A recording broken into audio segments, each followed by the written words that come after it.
Chinese President Xi Jinping has expressed support for Iran during a visit to China by President Ebrahim Raisi. This is as Tehran tries to expand relations with Beijing and Moscow to offset Western sanctions over its nuclear development.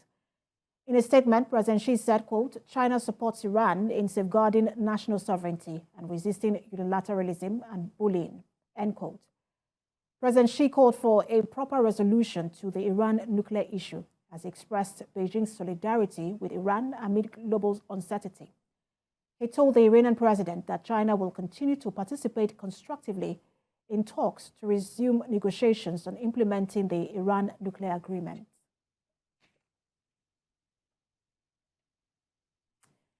And foreign affairs analyst Kelechi Deka joins me live from Lagos, Nigeria, for more on this. Good to have you join us.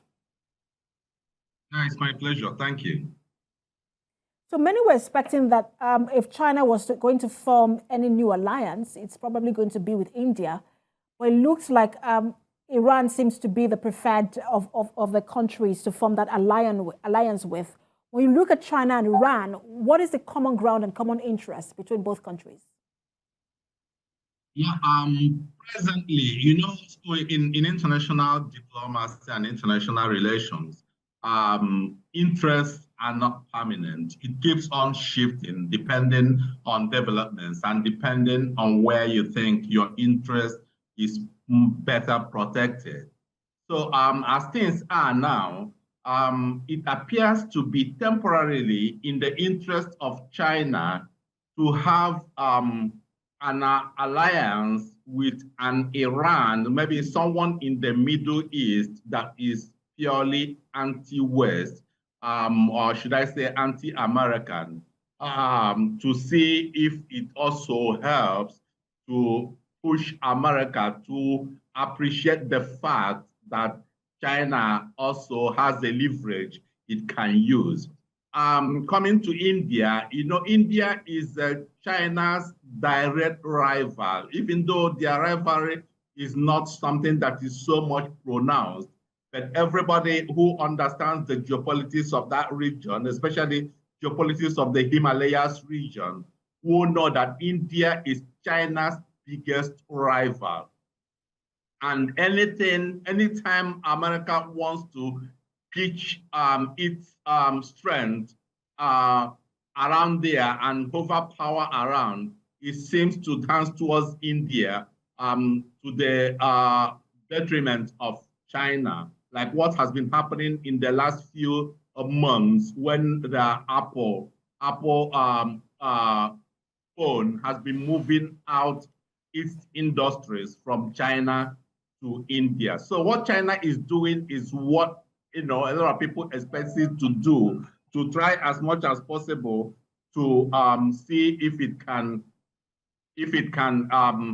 get the West and get Americans to know that it can also throw its weight around.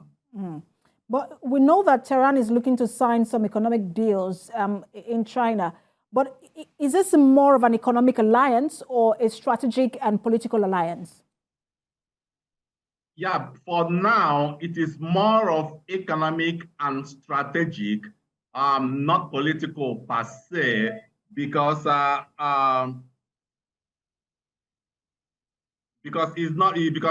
what Iran is looking for, having China as their major trade partner, most of the oil that Iran sells goes to China, and China seems to be the only country that has the leverage to absorb whatever sanction or whatever consequences that America can throw at anybody who's buying oil or buying oil and gas from Iran.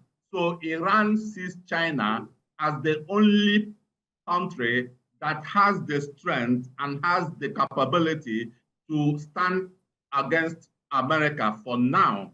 Then strategically, Iran is also hoping to join the Shanghai Forum, the 25 member countries that have been working over time to see how they can raise a kind of a financial buffer, a financial and monetary buffer that will stand against the ubiquity of the United States dollar.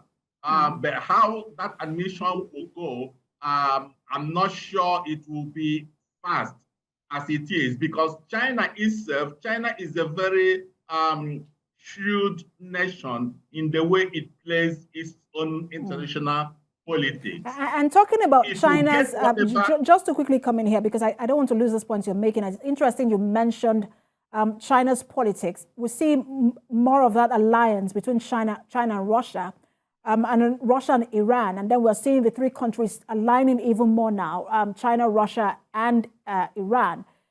Are we seeing the rising of an alternative world order, and should India and US be worried? Yeah, China has been leading that call for an alternative world order, but though they've been doing it from a position of a non-controversial nature, and but since the Russian war and some of the actions of some of the certain belligerent actions that it feels the United States has been pushing against it, it has come up openly to try to project the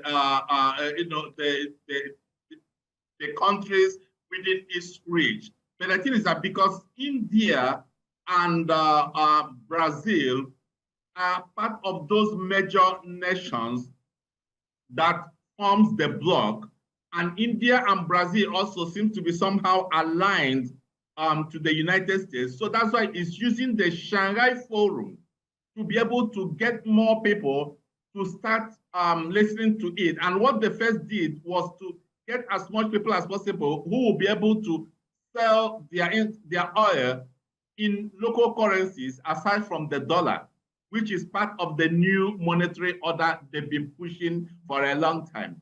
And if you notice, last year, they started calling for a lot of reforms at the International Monetary Fund and at the World Bank. And some of these reforms are also aimed at whittling down the strength of the United States on the global financial system. So as things are now, China is ready to accept whosoever is also buying into its agenda to be able to float a global, a kind of an alternative global monetary and financial order. But in doing so, there's something people also have to understand about China. The Chinese economy and the United States economy is so linked, is more interlinked than any other two economies in the world, which means that anything that affects one economy has an adverse effect on another economy. So that's why whatever they're pursuing, they're also pursuing it with a side of kind of wisdom and not being so confrontational about it. In just a minute, if we can quickly answer this question for me in just a minute. If what we're seeing now in terms of China, Russia, and India, and I know I asked you earlier, if China, Iran, and Russia, if India should be worried. But do you think that this might also be of help to Russia in terms of weapons? Because Iran has been accused earlier of supplying weapons to Russia, and Iran denied that.